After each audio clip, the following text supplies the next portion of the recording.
Hey, and welcome to another show. Welcome to another show here at iHeart Intellectual Radio, Black Conservative Podcast. I'm your host, Alan J. Campbell, aka the Batman.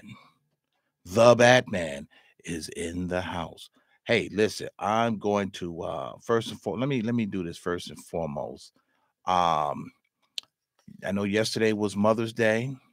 And I want to start off by saying to all the mothers, happy Mother's Day. And for those who didn't get that, happy belated Mother's Day. Also, I want to also address those who have lost their mothers. Who this may be the first, or this may be the first, this may be the fifth, or this may be the 10th year that they have been without their mother. And I want to say to you all, condolences, and it has to be something that is to a degree unbearable.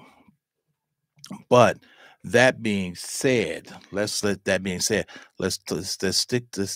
work on the happy times, because even though, and here's the thing that I also have to chime in on. Sometimes we get conditioned, or we're groomed or into the belief that yes, our parents are going to live forever. Our mothers are going to live forever. Our fathers are going to live. So we are groomed into that ideology. And and I'm not saying that that's wrong, but we also have to look at the totality. We have to look at the reality of these things too. Okay. And it's hard. And I'm not gonna lie to anybody. It is hard. It's hard to kind of put that into words or level, let alone a form of a perspective. And it's very difficult. I'm not gonna lie to you. It really, really is. But what we can do is to manage that, is to look forward to each and every day. For those who are mothers, let's be clear on that. Okay, say that, for the sake of argument, that you have lost your mother. Remember that you are a mother, and your idea, and your job is to try to make the world a better place, your environment a better place, your lineage a better place, an environment. Okay, let's look at that too. Okay, it's difficult, and I have to also make sure that I touch on this also. It's difficult for those who have not lost a parent. It's difficult, opposed to those who have. It's a different atmosphere. It's a different um uh a, a different thing. But when we look at, a man told me, and it made sense. He said, "Well, I was out at the cemetery, visiting a loved one, and he asked me a question. And asked me, he said, "Well, I noticed that you're looking at the start date and the end date, and I was trying to see, kind of wondering where the hell he was going with this." And as he began to expound on what he was saying, he said, "A lot of us get caught up in thinking about the start date and the end date. That's not important. That's not important whether it was 1912 or 1922 or 1948 to whatever. That's not important." He said, "What is important is the dash in the middle of the two numbers. That's what's important. Ask yourself think about the things, or ask yourself the things that they did in that dash, whatever it is to whatever it is, that dash. That's the most important thing." And you look at the things, that the good times, the laughter, you look at the things that um this parent, and that your mother instilled into you. And I have to say instilled in some of you, because there's some parents, now let's be truthful now, there are some mothers who didn't put a who didn't put water in a glass in a child, and that's the truth. But we have to look at it. We have to look at the level of reality. Now, when we look at this also, because here's the thing, and it kind of, as I was coming up to this Mother's Day, this past Mother's Day, and you know, out and about and what have you, and I'm seeing, all of these people out here with on the side of the road selling balloons and gigantic cards. Actually saw a life-size card. I kid you not, Earl. I saw somebody selling a life-size Mother's Day card. I never thought I'd see anything like that. The little packages with the little box and the teddy bear and people running around getting balloons and spending exorbitant amounts of money on flowers. Now, I want you all to think about this for a minute. And also, just before I get too far into the show, I want you all to, just to be, just a reminder that the show is interactive. If you're watching or you're listening, you can call in. The number is 708-223-8953. Or if you have a comment, you can put it in the chat section. Put it in the chat section of the program and comment. And then also, if you're a first time listener, um, hit the like button and hit the like and subscribe button. Okay. That being said, so I kind of had to think about this for a minute. So let's just look at this on a monetary scale, for example. Let's look at this on a monetary scale. So and granted, most of us love our mothers. Let's be clear on that. Most of us do. Okay. Now, so you're going out and you're buying your mother flowers, okay, and you want a good bouquet, and sometimes you say you're going to get her 20, it's 24 roses in a bouquet. Okay, that's $50, or you're buying, it's $50. Or some of you are, you're doing a dinner. You're looking at on average of $70, because if it's you and her, maybe four, two or three other people, you're looking at an average that's $70. If you're doing a gift, you're doing an average of $60. You're looking at, I want people to start really think about the expense that you're doing. Now, understand, now here, now just understand this, just follow me on this, follow me down the yellow brick road for a moment. Just indulge me. So when you think about all the money, for example, here's another thing. When people are buying clothes for this one day event to go to church and on Mother's Day, the gigantic plantation sunscreen hats and the dresses and shoes and the suits and all of this kind of carrying on. Okay. That's, let's say, roughly about another $150 for this one day. Okay. So let's just say, for the sake of argument, an individual can spend upwards to $500 on one day. $500. Now, where I'm alluding to is this. Can the things that you spent and you put on and you've given to her, are any of these things she can use? Can she use the roses? Because eventually, after say 7 to 10 days, they're going to wilt, die. Some of them, some people, they buy their mother cologne. Check that. They buy their mother perfume every year. Think about this. How much perfume can she possibly wear if she's already got perfume that she hasn't even begun to uh um start using? Or how many dinners can she go to? Where I'm going with this, people, is that if we're going to do certain things for these particular holiday or particular event, calendar events, why don't you all think about this? Okay, this one is coming gone, but think about this coming into next year, going, when the calendar turns over. Think about getting your mother something that she can actually use.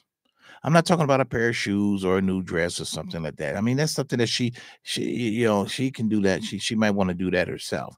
But what she can always use is money, greenbacks, moolah, cabbage. she can always use money. Here's another idea. You can get her a gift card. You can get her a gas card if she drives. Gift card, gas cards, various things that she can possibly use around the house. The idea is to get her something, okay, as your mother, her being your mother, get her something that she can use on a constant basis, on a regular basis. Something to show, and I'm not saying, the car, get the car, that's fine. But when you look at all of this particular fanfare and you look at all the money that you're spending for one day. Me, I believe that, okay, if I'm going to, I'm going to get you something that you can actually benefit from, something that you can use from that day, from day 1 to day 60, and from day 60 to probably the day 120. Just things that you kind of have to, you want to think about this to a certain degree, and kind of change the way you do things. Because here's the thing: when you're getting something for your mother, you're thinking that's something that she would want, opposed to, you're thinking that, yeah, that's something that she would want and like. Remember now, that's your thinking. It may not be what she wants. May not be. May not be her cup of tea. May not be this. May not be that. It just very well may be, those are the things. Those are the things. So when we talk about these, but then we go, and when we go to the part about mothers, when we actually get into this, okay, the mothers they are the they really are the one of the cornerstones of a generation. Cornerstones of a generation. If you are a mother and you have children, and or that you have children, and then you have a line that proceeds, and then you happen to be a great grandmother, or you happen to be a great grandmother, that in itself is a blessing. But you look at the line, you look at the lineage, and here's the other thing too. When we talk about this part about mothers, they are also supposed to be the providers of information. They're supposed to be the guides for the next generation for the information. They're supposed to be that. Here's the other thing, and I preached it, and I will preach this till I'm blue in the face. And look here, I'm a handsome, and I'm saying that rhetorically as to be blue in the face, but it's not gonna happen, because not to toot my own horn, but yes, I'm a handsome chocolate brother. So I'm gonna just say that, put that out there. Being blue, saying blue in the face is being rhetorical, but you know, I'm cool with where I am with the Denzel look, and we go from there. So that being said, when we create these things, the other thing, as mothers, we are not supposed, and as I said before, I preach on this all the time. As mothers, as a mother, you are not your child's friend. Let's be clear on that. You are not friends with your children. And that's one of the things that's as they say, as the old folks will say, that's such a crawl. That's a crawl that sticks in my throat. Friends with your children. As a mother, you are supposed to be the trafficker of information. You are supposed to be the guidance of this child or children. Therefore, there is no room for friendship, because here's the other thing. When you become friends with your child, what happens? The gateway for respect goes away. The window for respect is closed, because they look at you as one of their friends, which means that they can talk to you as a friend. And not only that, but they don't have to comply as a child should for a parent. Here's another thing. Here's another thing. This is another thing that grinds my gears.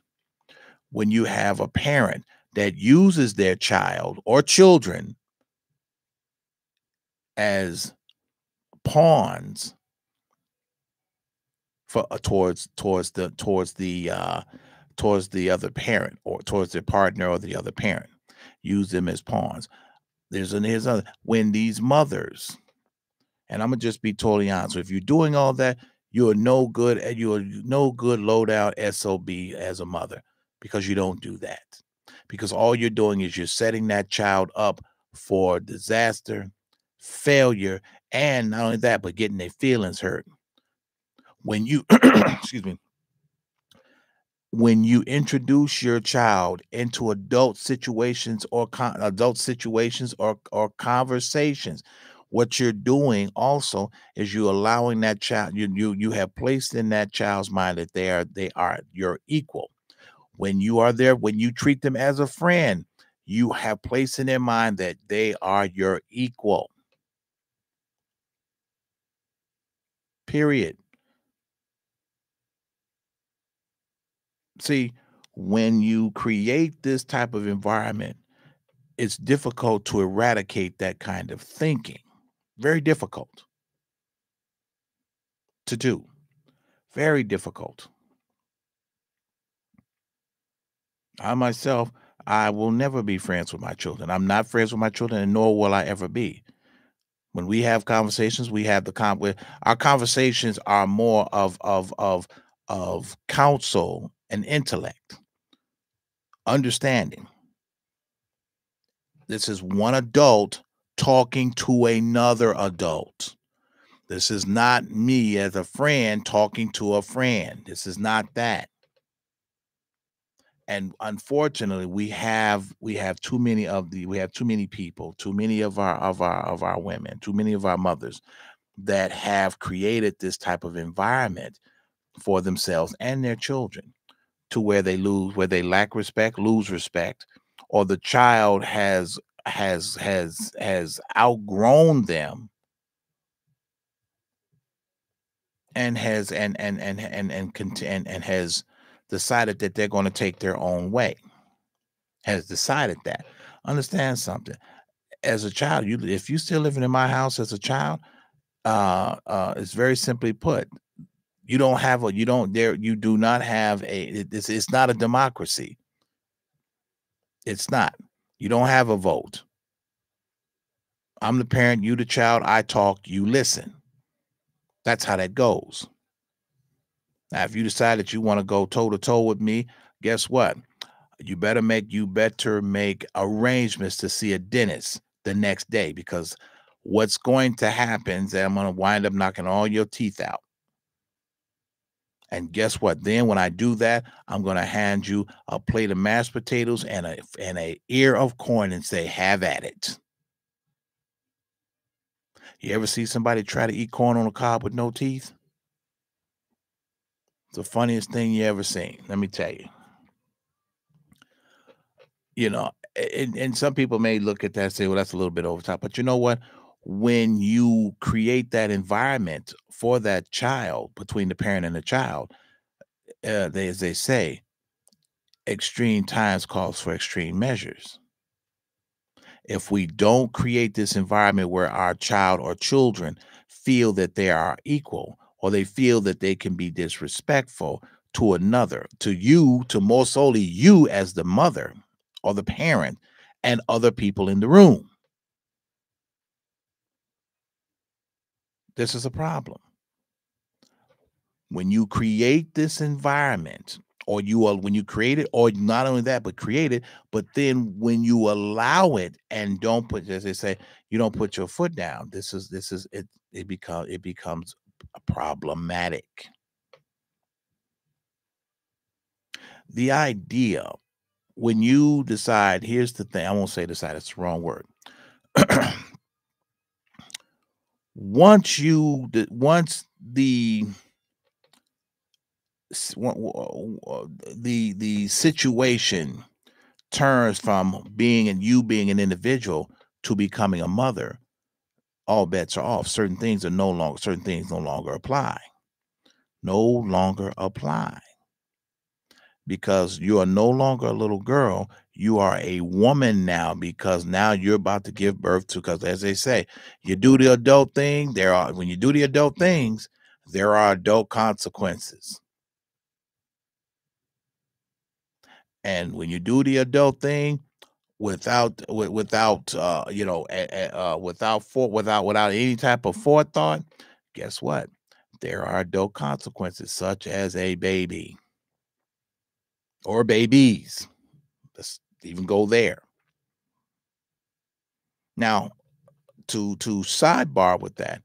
Now, we take some of the mothers that are working very, very hard, very, very hard in raising their children in the what? In the proper manner and form. In the proper manner and form. Meaning they are not their child, they're not their child's friends, and they have absolutely zero tolerance for their shenanigans. I don't want to hear this story. I don't want to hear this crap about, oh, it's very hard being a single mother. Well, here's the thing. Now, I could be, now I could really go in on that, and say, in fact, forget it. You know what? I'm going in. Okay. If you say it's really hard being a single mother, it's the easy, the quick solution, keep your legs closed. That's the fast track answer. But if you can't, and it does happen, that's the responsibility that comes with on all of that comes with the territory. Or as I say, it comes with the job. So when you sit there and you say, oh, it's hard, what about the women who are making it work? What about the women who are raising children, maybe 2, maybe 4, maybe 6, but they're going to work. They're holding down a job. Some may be going to school to elevate their status, for not only for herself but her family. She has put down a dog, meaning this no good Negro who's not helping her, who's laying around with his feet up on the table and asking what's for dinner when he done been home all day. She's put this dog out the pasture, or she has put this, or as they say, have euthanized this dog. And what do you do with something that has no use of value? You get rid of it. A man once told me, if you have a thing, you have a problem or a thing that you don't understand, get rid of it. And it makes perfect sense. It makes absolute sense.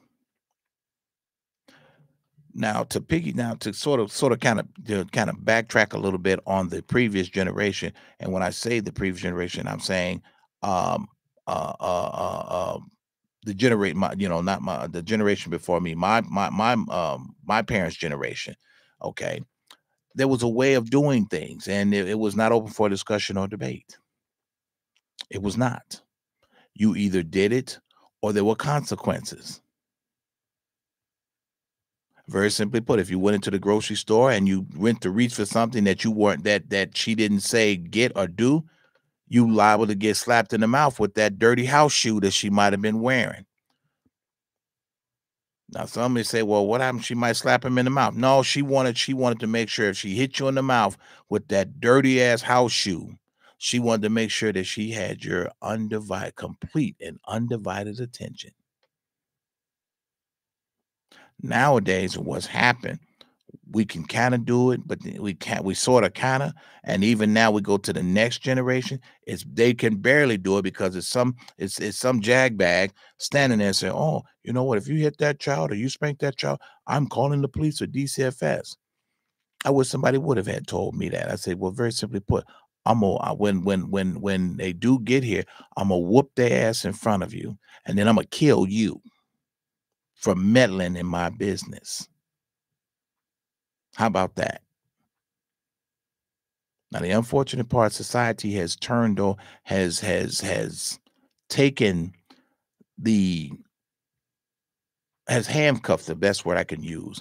They have handcuffed a certain generation of parenting, handcuffed, and basically given it to the child, and have even told the child they actually have little cards and little pamphlets in the school that if you feel that your parent, this is crazy, that if you feel that your parent is overbearing, or you feel that this is a form of abuse because they whooped your ass in the parking lot of the grocery store or in the vestibule of the church, here, you can call this number and we'll come out and investigate. What? What? Are you serious? This is the very reason on why we have a lot of these young people who are out here doing some of the most uh, uh, uh, uh, uh, uh, uh, for lack of a better word, atrocious. For example, here's a problem. This is once again, this is evident of bad parenting. Just the other day, there were 5 girls, 5, count them, 1, 2, 3, 4, 5 girls who were terrorizing people on the CTA's red line. They were terrorizing, i.e., when I say terrorizing, they were committing strong arm robberies of people on the red line. 5 girls, Earl, 5. And here's the kick in the head. All of them under the age of 15. Under the age of 15, out at night. So you ask yourself once again, where are the parents? 5 girls, all under the age, I think it was under the age of 16, 16, 15, 16, out here terrorizing. That's ridiculous. Absolutely ridiculous. We have lost control of our society. And when I say our society, I'm talking about black people. We have lost control because we're too busy listening to other people saying what we should and should not do concerning raising and the concerns of raising our children. In the concern, these are our children. Just the other day, now this was a little Hispanic girl. This is the crazy part. This is the what, but it goes to the point. It goes to parenting. There was a 13-year-old girl. There were two individuals, a 13-year-old girl and an 8-year-old boy. The 13-year-old girl was shot by a concealed carry license holder. People were wondering, well, what could have what's the matter? What happened? How did that happen? 13 years old and you're shooting who shoots a 13-year-old? Um, I would if they're trying to rob me and they have a weapon. Yes, sir. I will blow them to the next millennium, or they say blow them to eternity. But at 13, now here's the backstory. Here's the full story. 13 years old, a 13-year-old girl out there. She was trying to carjack this woman with an 8-year-old, trying to carjack her, trying to take her Kia. Carjacking, 13 years old. Who's ever heard? You say so? Who's heard of who does that? Who has even heard of such a thing? 13 years old, carjacking. And majority of these kids that are doing these certain carjackings and other crimes are under the age of 15.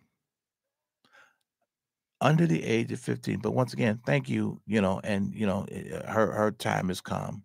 But thank you, Kim Fox, for that. Thank you. Thank you. I really, you know what? Hey, she gets 5 gold stars in my book. Yeah. Because the lack of responsibility. And that's just a sidebar on most of the things. Sidebar. As I said before, a long time ago, the problem with her is that she's never tried. She's never reviewed or tried an adult felony case. But going back to this, back to our mothers, it is supposed to be an honor to become a mother. And for some, and this is not taking away from some of you. It is. It is an honor for some of you. Some of you decide, oh, okay, this is what's going. And so for some women, when they go through this pregnancy, when they go through a pregnancy or pregnancies, it's just for them. It's a joyous experience all over again, all to up into a certain degree. Hey, I'm going to be a mom again, or I'm going to be someone's mom again. These are one of these things. One of these particulars. One of these particular things. But when we get to these particulars, the job of the mother is to instill certain values in that child or children. Instill certain values. Now, here's the other thing. There's some parents out there, some of you mothers out there, that absolutely refuse to see certain things in their children, because I understand that no one wants to see the bad. They don't want to see that their child has made the turn or their child is no good. No parent, no, let me say, no loving parent wants to see that. But sometimes we have to look at that child or children for the reality. We have to look at that. We have to look at them for the reality. We have to look at that sometimes our children are going to do things to break our heart. We have to look at the fact that sometimes our children can be more like the other parent who is just absolutely, just absolutely despicable. Sometimes diabolical. We have to look at that. And then, and this is the part to what I'm telling you. Don't sit there and second guess yourself and say, what could I have done different? Or why isn't they more like, it is what they say. It's just the luck of the draw. But also it is a conscious decision on that individual. When we have our children, let me rephrase that. When we have children who lack certain attributes, certain aspects of wisdom and of wisdom and knowledge, and even some that lack, just the crazy part, that lack absolute common sense, is most disturbing. And you have to go back and look at the training. Now, sometimes people will say, well, this is how, I raised my child this way, or I train my children this way, or I raise them that way, and this, that, and the other. Okay, that's all fine and good. And I'm not here to take anything from anybody from that. But at the end of the day, it's left up to the child or children to make that decision on whether they're going to adhere to the lessons that you have given them. Now, when you see that they won't or didn't, when you see that they can't or won't adhere to those lessons, you have to see it for what it is. And one of the things, and I have to say this, and it's what it's what they would say when they in literature. For those who've ever taken literature, when they would tell you that they want you to break down the character, and when they say breaking down, they want you to describe this individual. And there is one character, there is one not character, but there is a factor that sometimes when they say a flawed character or a flawed individual, sometimes we can love our children too much till it becomes a character flaw within us. Hear what I'm saying, people. I'm gonna say it again. I'm gonna say it again. And even I'm gonna say it again for the intellects, but also I have to repeat it and I have to say it again for all the slow people in the room too. When you love your child or children too much That is a character flaw. Because why? Because you have made up in your mind that you refuse to see certain things concerning or about them. There's a I went to I grew up with a guy. Grew up with a guy. True story. Can't make this shit up. I grew up with a guy, and just for whatever reason, every time something happened in the neighborhood, this dude's name would come up in it. Every single time. If it was a house broken into, his name was somehow or another, his name was floated. If it was a car broken into, his name was floated. If it was something fight, something. If it was whether it was a fight, it was an issue, it was whatever. This dude's name kept coming up, and I tell you, this is the truth. Out of 10 things that may have happened in the neighborhood, his name came up 8 times. 8 times. But here's the downside to that. The downside. This is because the mother she loved her son so much till she refused to see the truth. And there's a lot of you all, there's a lot of parents that do this. And understand something. If you love that child too much, understand something. That love can also kill you. That's the broken heart part. That's the part to where it will actually send you, it will send you over the freaking edge, because you're saying to yourself, this cannot be a person that I brought into the world that is treating me like this, that has said these things to me, that have done things like this to me. You're just backtrack. You're trying to search for that. You're trying to find that answer. No, you got your answer. You're just not ready to accept it. You're not ready to. It's difficult to accept certain things and go from there. And this, you know what, and it is. It really, really is. And thank you for that. And that, you know what? Thank you for this comment. The listener stated, sometimes we have to look the monster in the face. That is a very, very good analogy. Sometimes we have to look that monster in the face. And sometimes those monsters can be our very own children, mothers.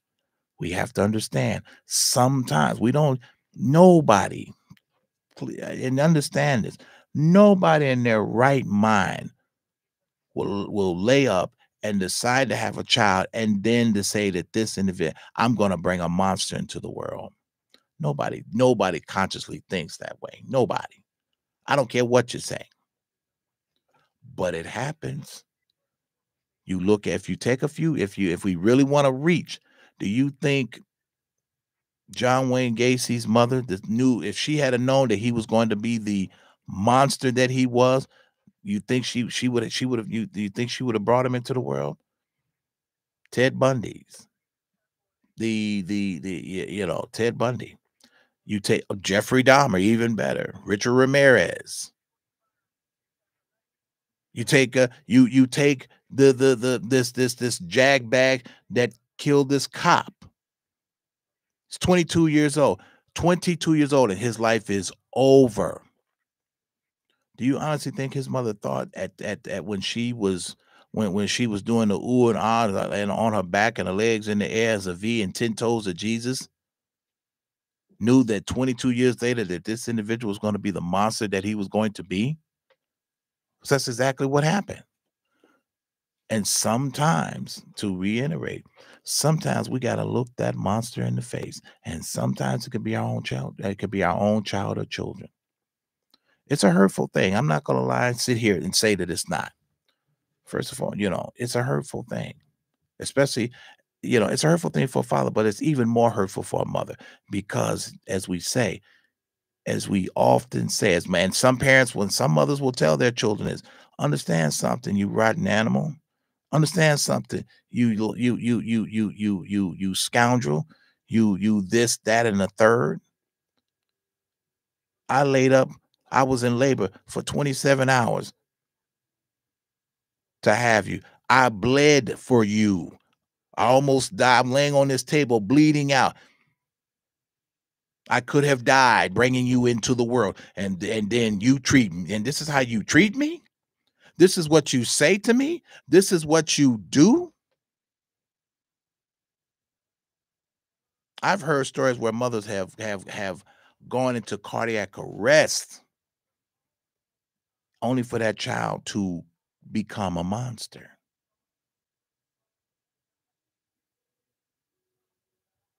And it's horrible. It is. None of us have, and none of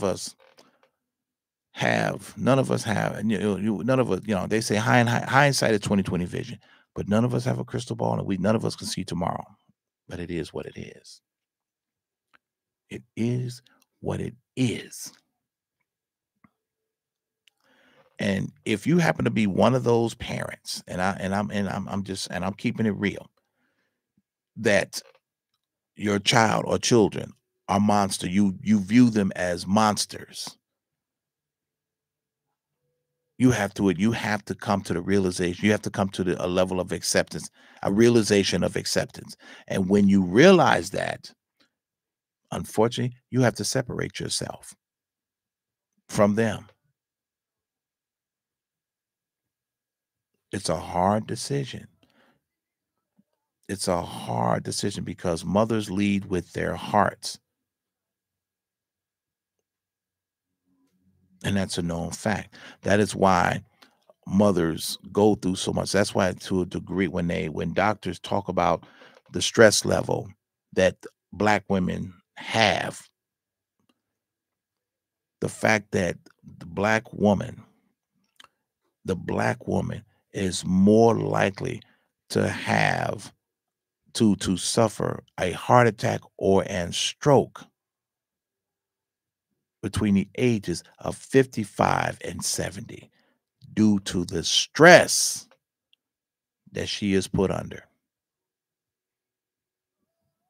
Due to the stress. And sometimes that's not always the child of the children. Sometimes it could be that no good ass nigga that she messing around with or hanging out with or whatever the case may be. That's not helping. Now, fellas, we also have to understand we got to take some level of responsibility too of actually creating creating this, because she didn't do it by herself. She did not do it by herself, because some of you all help create these monsters. Some of you all helped to do this. So that's something to really, really think about. But with that being said, people, with that being said, hey, listen, the lights are flashing in the distance and the helicopter's about to land. So that means that's all the time that we have here for tonight's show.